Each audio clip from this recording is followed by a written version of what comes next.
And now, it's time for another Dice Tower review with Tom Vasel. Hey folks, I'm Tom Vasel, and today we're taking a look at TerrorEyes. TerrorEyes. I don't know. This is a game really for kids, in which you're going to be rolling dice as fast as you can and trying to match a card before other players roll dice as fast as they can. Let me show you.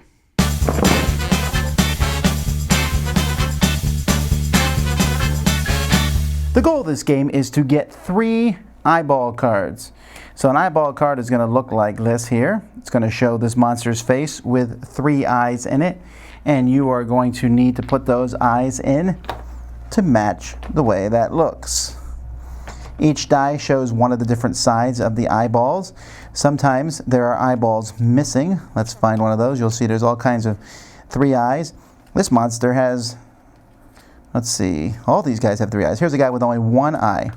So when you have 1 eye like that, it's just the one at the top, and then the bottom 2 ones have just a green space in them. So it's still basically 3 eyes. It's just that basically that monster has 1 eye. So how do we do this? One player starts with these dice like this. So let's say I turn the card over. The person to my right starts with the red die here, and we say go. And so I roll a die, and I'm trying to match one of the eyes on this card. That doesn't match any of them. So I roll again. Blank side, that matches. And then I roll the next die. No, it doesn't match. I roll the next die. Blue doesn't match. I roll the next die. Doesn't match. Red, that matches. And I keep going, and my goal is to get everything done. Give me a yellow eye. Give me a yellow eye. Woo! No, that wasn't a yellow eye, even when I tried to cheat. Yellow eye. Ooh, this time I did cheat. Okay, so when you're done, you shout TerrorEyes. Now here's the problem. The person next to you is going to roll this die, and they're trying to roll a hand. If they don't roll a hand, they hand it to the next player who keeps rolling. And we keep going around and around, passing this die around. When someone rolls a hand, they shout stop, and then you need to pass any dice you have left. So let's say I only got 1 in. I'd pass these to the next player. And then they try to finish it while the rest of us roll the red die. And we keep going till someone finishes it. If you're the person to finish it, you get the card, and the first person to get 3 cards wins. Now you can play with the terrifying variant, in which case this die also has an exclamation point. When this is rolled, you draw the top card from this deck here, and the person has to do whatever that says before they can continue rolling the dice, whoever's rolling the eyeball dice. So maybe spin around 5 times, touch your foot to your nose, put the die on your head for 5 seconds, take off your shoe, hide under the table, count to 20, high-five all the other players, toss a die up in the air and catch it, run around the table. From now on, you got to throw the dice with your wrists instead of your hands. And that just adds silly actions. That's pretty much the whole game. First person to 3 cards wins. I'm sorry, when I should mention, when you do finish a card, then you pass these dice to the next person on your left. You pass the dice around and you just keep going. Going and going and going. Okay, so the cards themselves are silly. They're easy to tell. The different faces that are on them. Even if you're colorblind and all, it's still really easy to tell what colors each one are. This looks pretty good. If you're going to store the game, you got to take this out and put the cards underneath it. These are fairly self-explanatory with silly monster artwork. And the dice are big, huge, and chunky. I don't think they're stickers. They're kind of printed on the dice.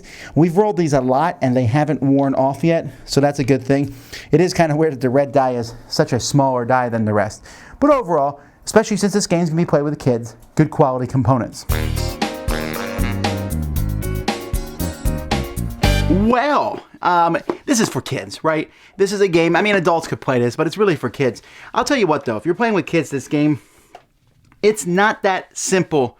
It's one thing to say, roll the dice as fast as you can and put the eyes out. But then for everyone else to roll the die and pass the die around the table, that's a concept to teach kids. No, I'm not saying it's impossible. What I'm saying is this. If you can teach the kids to pass the die around the table, and as soon as someone rolls a hand, you pass that, they pass the dice to you, you roll the dice. If you can teach that concept to kids, then you can teach those extra action cards. And you should, because those action cards make the game. Without them, the game is With them, the game is hilariously fun.